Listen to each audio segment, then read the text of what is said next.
ഇന്ത്യയിലെ ഏറ്റവും വലിയ ഡിസൈനർ സൂ പുത്തൂർ സുവോളജിക്കൽ പാർക്ക് 336 ഏക്കറിൽ തീർത്ത കാടിന്റെ വിസ്മയം. തൃശ്ശൂരിലെ ഈ പുതിയ സൂവിന്റെ ഏറ്റവും പുതിയ കാഴ്ചകളിലേക്ക് ഏവർക്കും സ്വാഗതം.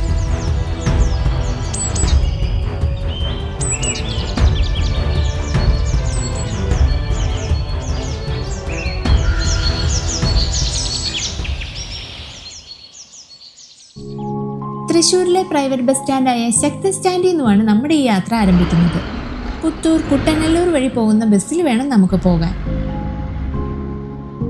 18 രൂപയുള്ളൂ കേട്ടോ ഇവിടുന്ന് അങ്ങോട്ടേക്കുള്ള ചാർജ് വരുന്നത്. ഇനിയിപ്പോൾ സമയം നോക്കുവാണെങ്കിൽ രാവിലെ 7 മണി തൊട്ട് വൈകിട്ട് 7 മണി വരെ എല്ലാ മണിക്കൂറിലും 5 മിനിറ്റ് ഇടവിട്ട് ഇവിടുന്ന് അങ്ങോട്ടേക്ക് ബസ് സർവീസ് ചെയ്യുന്നുണ്ട്. 10 കിലോമീറ്റർ ആണ് ഇവിടെ നിന്ന് അങ്ങോട്ടേക്കുള്ള ദൂരം വരുന്നത്.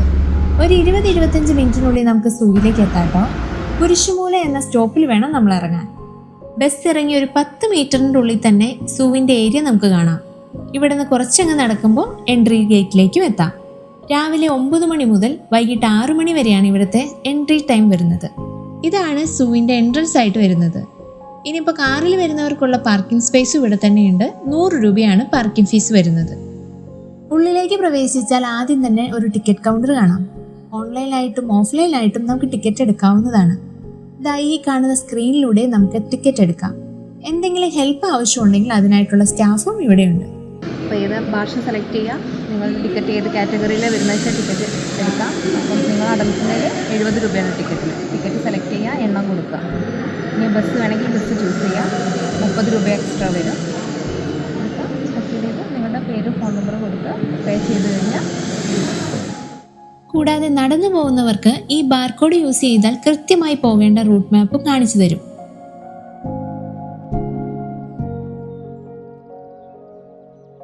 ഇതാണ് ഇവിടുത്തെ ഒരു റെസ്റ്റോറൻ്റ് ആയിട്ട് വരുന്നത്. നല്ല ഫുഡാണ്, എല്ലാത്തിനും നോർമൽ പ്രൈസ് മാത്രമേ ഉള്ളൂ. ഇവിടുന്ന് നമ്മൾ സെക്യൂരിറ്റി ചെക്കിംഗ് ഒക്കെ കഴിഞ്ഞിട്ടാണ് അകത്തേക്ക് പോകുന്നത്. പ്രകൃതിയോട് ചേർന്ന് കിടക്കുന്ന ഒരു ബ്യൂട്ടിഫുൾ സ്ട്രക്ചറാണ് കേട്ടോ ഇവിടെ പ്ലാൻ ചെയ്തിരിക്കുന്നത്. നേരെ പോകുന്നത് മുതലയും ചീങ്കണ്ണിയൊക്കെ ഇട്ടിരിക്കുന്ന ഭാഗത്തേക്കാണ്.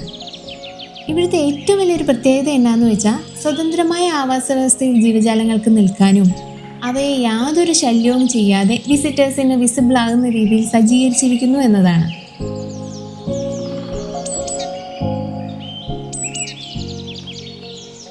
മൂന്ന് മുതലകളാണ് ഇപ്പം ഇവിടെ ഉള്ളത്.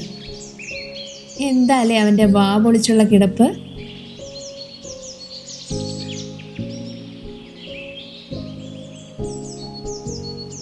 നെക്സ്റ്റ് നമ്മൾ ബേഡ്സിൻ്റെ സെക്ഷനിലേക്കാണ് പോകുന്നത്. മയിലുകളാണ് ഇതിലാദ്യം. എത്ര കണ്ടാലും മതി വരാത്ത ഒരു ഐറ്റം ആണല്ലോ മയിലുകൾ. വലിയൊരു ഏരിയ തന്നെ ബേഡ്സിനായിട്ട് ഇവിടെ ഒരുക്കിയിരിക്കുന്നത് കാണാം. പിന്നെ എടുത്തു പറയേണ്ട ഒരു കാര്യം, 330 ഏക്കറോളം വരുന്ന ഈ ഒരു പാർക്കിൽ 23 ആവാസ വ്യവസ്ഥകളിലായിട്ടാണ് പക്ഷികളെയും മൃഗങ്ങളെയും ഒക്കെ സജ്ജീകരിച്ചിരിക്കുന്നത്. വൈറ്റ് പെലിക്കനാണിത്. മോസ്റ്റ്ലി ഇളം നിറത്തിലാണ് ഇവയെ കാണപ്പെടുക. വളരെ ഉയരത്തിൽ പറക്കാനും നീന്താനും ഇക്കൂട്ടർക്ക് കഴിയും. നീണ്ട കൊക്കുകളും പിന്നെ ഇരയെ പിടിച്ചിട്ട് വിഴുങ്ങുന്നതിന് മുമ്പ് വെള്ളം വാർത്ത് കളയുന്നതിനായിട്ട് കഴുത്തിൽ തൂക്കിയിട്ടിരിക്കുന്ന വലിയൊരു സഞ്ചിയും ഇവരുടെ ഒരു പ്രത്യേകതയാണ്. ഭയങ്കര രസമാണ് ഇവരുടെ ആക്ടിവിറ്റീസുകളൊക്കെ ഇങ്ങനെ കണ്ടു നിൽക്കാൻ. കൂടാതെ നീർക്കാക്ക, എരണ്ട തുടങ്ങി മറ്റു പക്ഷികളെയും ഈ ഒരു ഭാഗത്ത് തന്നെ അറേഞ്ച് ചെയ്തിട്ടുണ്ട്. ഇതിൻ്റെ ഒരു സൈഡിലായി തന്നെ മാമോ സെറ്റുകളെയും സജ്ജീകരിച്ചിട്ടുണ്ട്. ലോകത്തിലെ തന്നെ ഏറ്റവും ചെറിയ കുരങ്ങ് വിഭാഗക്കാരാണ് ഇക്കൂട്ടർ. 3 തരത്തിലുള്ള വേരിയൻസ് ഇപ്പോൾ ഇവിടെ നിലവിലുണ്ട്.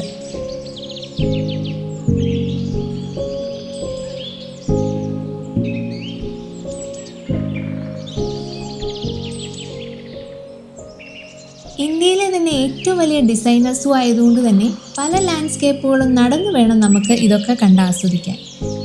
മുകൾ ഭാഗത്ത് കണ്ട ബേഡ്സിൻ്റെ ഏരിയ തന്നെയാണ് കേട്ടോ ഇതും. 2 പരുന്തുകൾ ഈ ഭാഗത്തുണ്ട്. കൂടാതെ വൈറ്റ് പീസാൻഡ്, സിൽവർ പീസാൻഡ്, വലിയ കൊറ്റികളും ഈ ഒരു ഭാഗത്ത് നമുക്ക് കാണാം.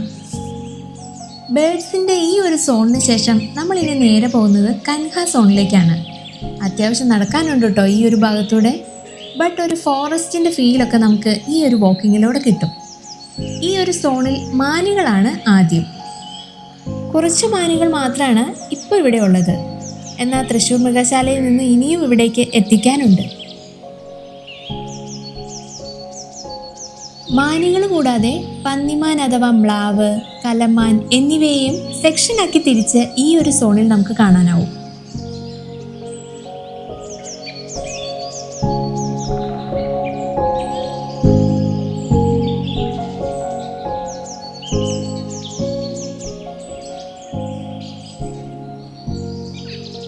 അടുത്തത് സൈലന്റ് വാലി സോണാണ്. ഇവിടുത്തെ 4 സോണുകളിൽ ഏറ്റവും മനോഹരമായ കവാടം ഇതിൻ്റെയാണ് കേട്ടോ. പേര് പോലെ തന്നെ സൈലന്റ് ആണ് കേട്ടോ ഇവിടെ മൊത്തം. പുറം രാജ്യങ്ങളിലെ സൂയിലേക്ക് വന്ന പോലെ ഒരു ഫീലാണ് ഇവിടെ. 300 മീറ്റർ ബേർഡ്സിൻ്റെ ശബ്ദമൊക്കെ കേട്ട് ഇങ്ങനെ നടക്കാൻ എന്ത് രസമാണെന്നറിയോ. കുരങ്ങന്മാരുടെ പലവിധം ഇനങ്ങൾക്ക് വേണ്ടിയിട്ടുള്ളതാണ് ഈ ഒരു ഭാഗം. നിലവിലിപ്പോൾ നമ്മുടെ നാട്ടിൽ കാണുന്ന ഒരു വിഭാഗം കുരങ്ങന്മാർ മാത്രമാണ് ഇപ്പോൾ ഇവിടെ ഉള്ളത്.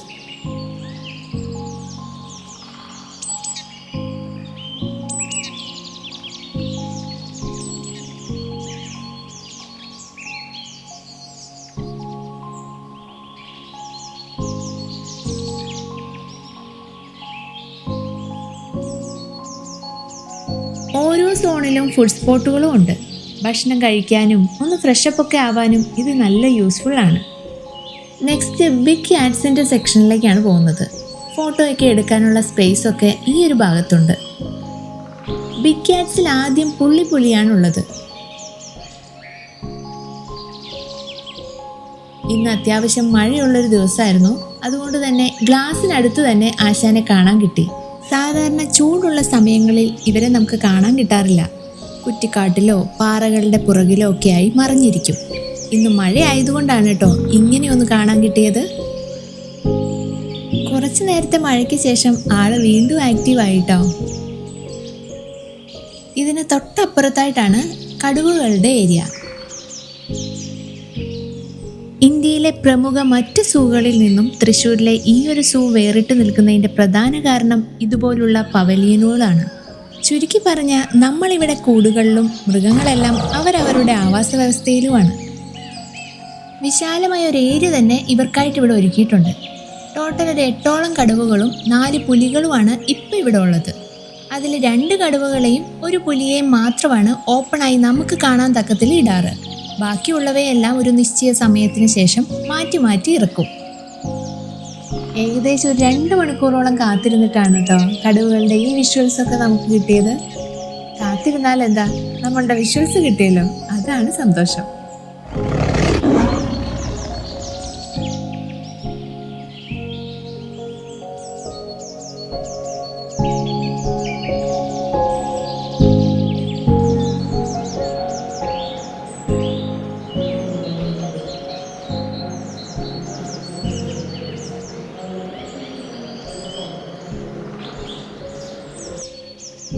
നെക്സ്റ്റ് കാട്ടുപോത്താണ് കേട്ടോ. സോൺ 3ന്റെ ആദ്യം തന്നെയായിട്ടാണ് കാട്ടുപോത്തുകളെ ഇട്ടിരിക്കുന്നത്. 2 എണ്ണമാണ് ഇപ്പോൾ ഇവിടെ ഉള്ളത്, ഒരു മെയിലും ഒരു ഫീമെയിലും.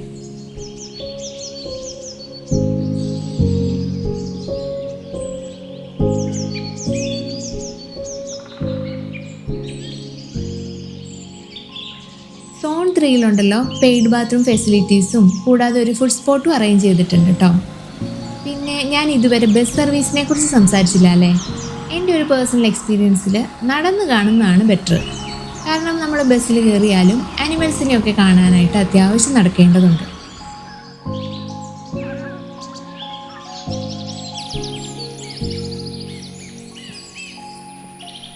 ദാ ഇനി കുറച്ച് ദൂരം കൂടെ നടക്കാനുണ്ട്. നടന്നെത്തുന്നത് ഈ ഒരു ഭാഗത്തേക്കാണ്. സീറ്റിംഗ് സ്പേസ് ഒക്കെ ഉണ്ട് കേട്ടോ ഇവിടെ.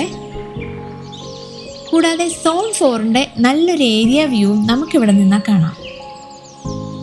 അപ്പോൾ ഇതാണ് സോൺ 4. ഇവിടെയാണ് ഒട്ടകപ്പക്ഷികളെയും എമുകളെയും ഇട്ടിരിക്കുന്നത്. പക്ഷെ നിർഭാഗ്യവശാൽ മഴ കാരണം അവരെ ആരെയും പുറത്തിറക്കിയില്ല. അതുകൊണ്ട് നമുക്ക് അവരെ ഇവിടെ കാണാൻ പറ്റിയില്ല. ഹിപ്പോപ്പൊട്ടാമസുകളുടെ ഏരിയ ആണേ. 2 എണ്ണമാണ് ഇപ്പോൾ ഇവിടെ ഉള്ളത്. തൃശ്ശൂരിലെ നമ്മുടെ പഴയ സൂവിൽ നിന്നും ഈ അടുത്തിടെയാണ് ഇങ്ങോട്ടേക്ക് കൊണ്ടുവന്നത്. ഇവരുടെ അച്ഛൻ കൂടി അവിടെയുണ്ട്, അതിനെയും അടുത്ത് തന്നെ ഇങ്ങോട്ടേക്ക് എത്തിക്കൂ എന്നാണ് അറിഞ്ഞത്.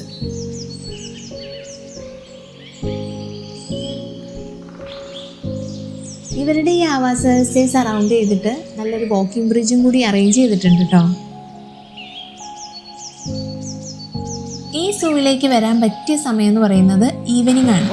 മറ്റ് സൂകളെ പോലെ മോർണിംഗ് അല്ല, ഈവനിങ് ആണ് ഇവിടെ ബെസ്റ്റ്. കാരണം ഹിപ്പോപ്പൊട്ടാമസ് പോലെയുള്ള മറ്റ് അനിമൽസുകളെല്ലാം ആക്റ്റീവ് ആകുന്നത് ഈവനിങ് ടൈമിലായിരിക്കും. നിലവിൽ ഇത്രയൊക്കെയാണ് കേട്ടോ ഇവിടെ ഉള്ളത്. കാരണം ഈ ഒരു സൂവിൻ്റെ തുടക്ക കാലഘട്ടമാണല്ലോ ഇപ്പോൾ. അതുകൊണ്ടൊക്കെ തന്നെ ഇപ്പോൾ വരുന്നവർ വലിയ പ്രതീക്ഷയൊന്നും കൊടുത്തു വരരുതെന്നാണ് ഞാൻ പറയുക. കമ്മിങ് ഇയേഴ്സിനുള്ളിൽ പുതിയ വെറൈറ്റി അനിമൽസൊക്കെ എത്തി നമ്മൾ പ്രതീക്ഷിച്ച പോലെ സെറ്റാവും. ആ കാണുന്ന 2 കിലോമീറ്റർ ഏരിയയിലാണ് സീബ്രയ്ക്കും കരടിക്കും വരയാടിനും ഒക്കെയുള്ള കൂടുകളൊക്കെ റെഡിയാക്കിക്കൊണ്ടിരിക്കുന്നത്. ഇതിനൊക്കെ പുറമെ ജിറാഫ്, ടൈഗർ, സ്നേക്ക് പാർക്ക് എന്നിങ്ങനെയുള്ളതിൻ്റെ പണികൾ വേറെയും പുരോഗമിക്കുന്നുണ്ട്. അടുത്ത വർഷങ്ങൾക്കുള്ളിൽ എല്ലാം ആളുകൾക്ക് തുറന്നു കൊടുക്കാനാവും എന്നാണ് ഉദ്യോഗസ്ഥരുടെ പ്രതീക്ഷ. ഇതാണ് ഈ സൂവിൻ്റെ ലാസ്റ്റ് പോയിന്റ്. ഇവിടെ നിന്നും ബസ് കയറി വേണം നമ്മൾ സൂവിൻ്റെ എൻട്രിയിലേക്ക് പോകാൻ. പിന്നെ എടുത്തു പറയേണ്ട ഒരു കാര്യം, ബസ്സിൻ്റെ ടിക്കറ്റ് എടുത്തില്ലേ പോലും നമുക്കിവിടെ നിന്ന് ബസ്സിൽ കയറാൻ പറ്റും. ബസ് വന്നിറങ്ങുന്ന ഈ ഒരു സോണില്ലേ, ഇവിടെ നിന്നാൽ ഫേമസ് ആയിട്ടുള്ള കേരള പഴനി ടെമ്പിളും കാണാട്ടോ. അങ്ങനെ നമുക്കുള്ള ബസ് വന്നു. ഇനി അതിൽ കയറി നമ്മൾ നേരെ എൻട്രി പോയിന്റിലേക്ക്.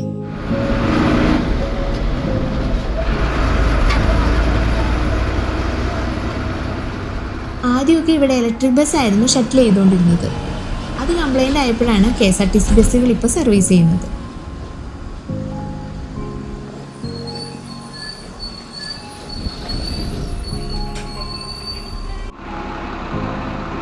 സ്വന്തമായി വാഹനങ്ങൾ കൊണ്ടുവന്നിരിക്കുന്നവർക്ക് ഈ വഴിയെ കൂടി പോകാം. ഇനിയിപ്പോൾ ബസ്സിനാ വന്നെങ്കിൽ ഇവിടുന്ന് ഒരു 20 മീറ്റർ നടന്നു കഴിഞ്ഞാൽ വീഡിയോയുടെ ആദ്യത്തിൽ ഞാൻ കാണിച്ചെന്ന ആ സ്റ്റോപ്പിലേക്ക് എത്താം. അപ്പോൾ സൂവിൻ്റെ ഇന്നത്തെ വ്ലോഗ് ഇവിടെ അവസാനിക്കുന്നു. വീണ്ടും മറ്റൊരു എപ്പിസോഡുമായി കണ്ടുമുട്ടാം.